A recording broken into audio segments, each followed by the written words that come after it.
Hey everybody, it's Rick down in South Florida. I got a new DIY project for you. They're out here in the garage. Too many projects, not enough room. But anyway, this is a large solar generator. And shout out to the guys at Modern Survivalists on YouTube for a series of videos that really walk you through the construction of these types of units. Okay, as you can see, I used the Husky toolbox for the case. It has wheels, it has a pull-out handle. I've got it up on top of a dolly now just for making it easier to run around for final touches. The outside of the case on the top has a light and a switch to turn the light on and off. This particular unit here is not permanently attached because it is a module that allows me to monitor the controls from my iPhone. And I intend to be able to unplug it and plug it into a smaller unit that I'm also building. Anyway, here on the right side, we've got a fan with a switch. This is serving as an induction fan. It blows air into the unit, okay? And we have a battery power switch. And then down here, we've got a port that allows us to plug in an extension cord to a trickle charger within the unit that maintains the battery when it's been sitting unused and it's not hooked up to the solar panel. On the front, as you can see, we've got power output ports. This is a GFCI. We've got a module here. I call it a USB hub, but it has a DC voltmeter, tells us the condition of our battery. This is a cigarette lighter type port. These are two USB ports. Down here is a unit that turns on the power inverter, okay, so that we can get 120 volts to our ports. On this side, these cables coming out are for the solar panel. And you'll also see another fan. This one blows the air out with its power switch. This is the solar panel that I purchased. I got it online, I believe at Amazon, but its manufacturer is Renogy, R-E-N-O-G-Y. Same folks who manufactured the controller that I purchased. I bought my battery from them and so on, and my power inverter. This is a 175 watt panel. If I flip it around, you'll see cables that come off. One cable's a bit longer. That's because it has a fuse attached. Fuses are pretty important in any electrical project. So this makes it easy. It's a snap-on fuse and also available online. Moving to the inside of the case.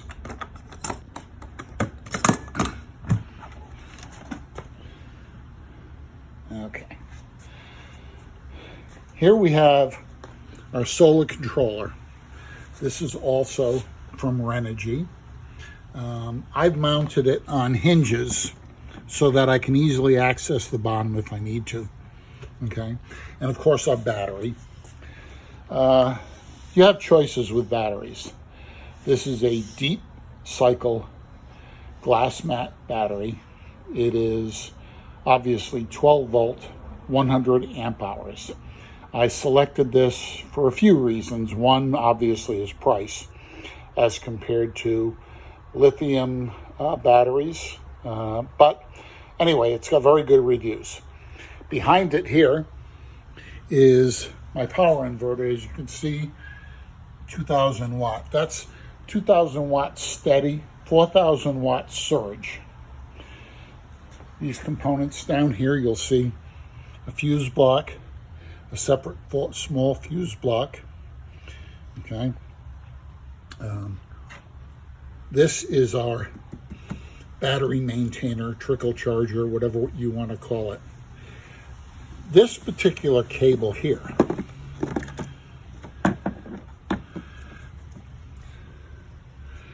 this can be left on the outside. There's a little gap here so you can close the lid. And what this does is I've got a separate pair of jumper cables with the same type of plug on one end. You can use it to jump start a car.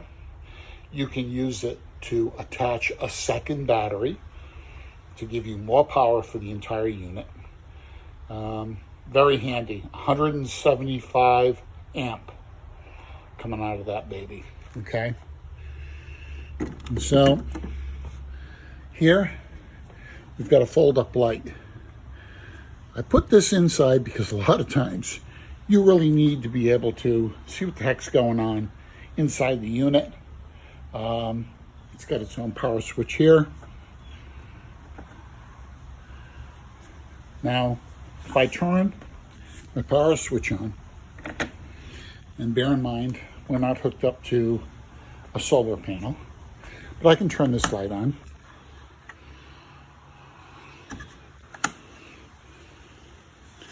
You can't tell in the video, but it's very bright. I can turn this light on up top. Again, very bright.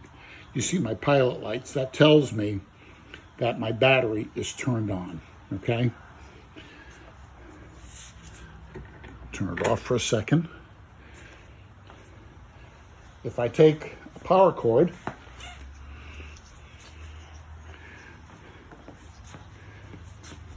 and attach it down here,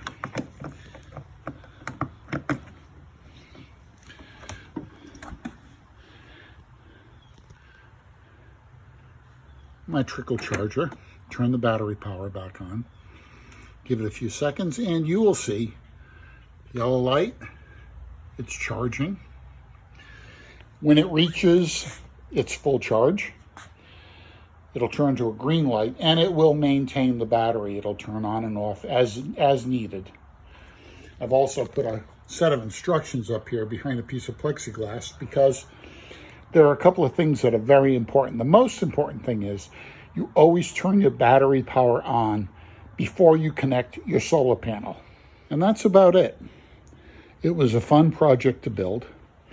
With the single battery and the single solar panel, this unit is rated to recharge in good sunlight in approximately 3 hours. I've tested it, and that's pretty much the case. I also ran refrigerator from it for 24 hours, full-size refrigerator. This is nice. It's renewable energy. In case of down here in Florida, hurricane, I always run around trying to get gas for my gas generator, but I don't have to worry about that. If I run out of gas, I've got only to put the solar panel outside, and it'll recharge in 3 hours, and I'm in good shape.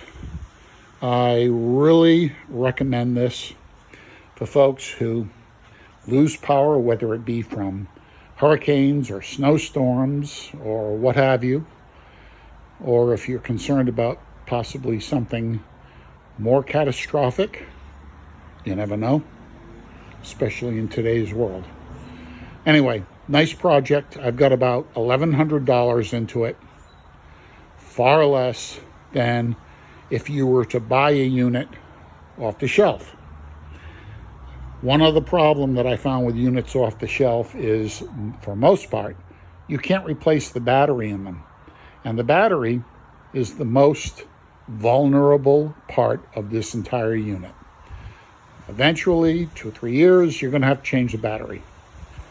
You don't want to spend thousands of dollars in a unit that you cannot replace battery in. Okay? That's all for now. I'll give you another video when I put together my small power unit. Thanks. Bye.